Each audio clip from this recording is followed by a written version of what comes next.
moi, ça représente un nouveau challenge avec une équipe projet, avec la quasi-totalité de nouvelles pièces sur le transpalette, l'intégration d'une nouvelle technologie de batterie, lithium-ion, une nouvelle architecture électrique. Donc nous serons le premier chariot dans le monde du magasinage à avoir cette nouvelle technologie.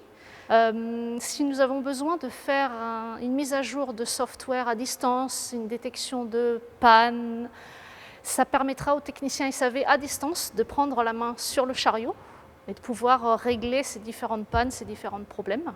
En parallèle de ça, on a développé par rapport aux besoins chariot un nouveau modèle de chariot, on peut dire, 1,4 tonnes, donc le T14, qui est clairement une nouvelle variante de chariot pour la gamme Transpalette. Pour le client et le SAV, c'est une nouvelle ère, un petit peu comme dans l'ère du temps, avec nos téléphones portables, avec les ordinateurs, avec toutes les installations qu'on peut avoir avec du cloud, du Wi-Fi, des services à distance.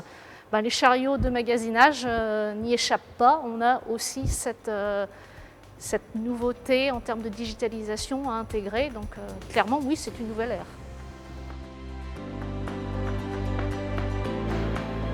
Alors, c'est une nouvelle ligne dernière génération avec beaucoup d'automatisation, de digitalisation, ce qui va nous permettre d'avoir beaucoup plus de flexibilité que nos lignes actuelles, avec un takt time de 5 minutes, c'est-à-dire que chaque produit va sortir à peu près en moyenne toutes les 5 minutes de cette nouvelle ligne, et ce qui va nous permettre d'avoir une capacité de production d'à peu près 28 000 chariots en 2 équipes sur une année complète. Et également un gros point fort qui va être la qualité de nos produits, avec beaucoup de poka-yoke, beaucoup d'outils qui vont nous permettre en tout cas de mieux cibler les différents composants pour fabriquer le chariot. Une chose aussi qui est importante, c'est que cette nouvelle ligne, c'est une ligne multiproduit qui va nous permettre de fabriquer aussi bien du transpalette que des ergolifts, que des gerbeurs, que des monomas. Donc une ligne assez complexe qui va rester pour nous un vrai challenge.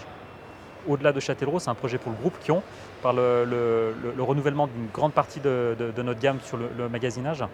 On rentre vraiment avec cette nouvelle ligne dans une nouvelle ère qui est l'industrie 4.0, comme on peut la nommer, de par la formation, de par les moyens que l'on a. Et aujourd'hui, c'est un virage que l'on doit prendre, qu'on ne peut pas rater, ce qui nous permettra plus demain de nous orienter sur des nouvelles technologies et d'augmenter notre efficacité, notre flexibilité de la ligne que l'on va implanter, mais également des lignes que l'on a actuellement qui certainement feront un facelift ou en tout cas une évolution dans un avenir proche. Donc voilà, vraiment une grosse attente et des gros moyens qui sont mis par le groupe, et donc du coup une attente pour le groupe, mais également pour nos clients.